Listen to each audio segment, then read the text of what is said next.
नमस्कार शेतकरी मित्रांनो, आपण आज रहाड याच्या साहाय्याने पाणी कसं बघते ते पाहणार आहे. चला मित्रांनो सुरू करूया. यासाठी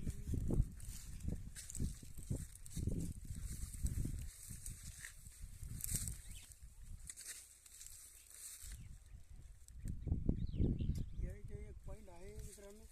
बघा हे पाईप कसं काढायचं मित्रांनो. बघा मित्रांनो, हे बघा मित्रांनो, हा दुसरा झरा आहे मित्रांनो. हा एक झरा आहे मित्रांनो. हे पहा मित्रांनो, हे बघा मित्रांनो. आपण आता मेन झऱ्यावर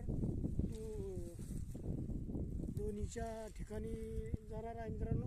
हे बघा मित्रांनो, ज्या ठिकाणी आपण मेन पाण्यावर जातो त्या ठिकाणी हे रहाड फिरतं मित्रांनो.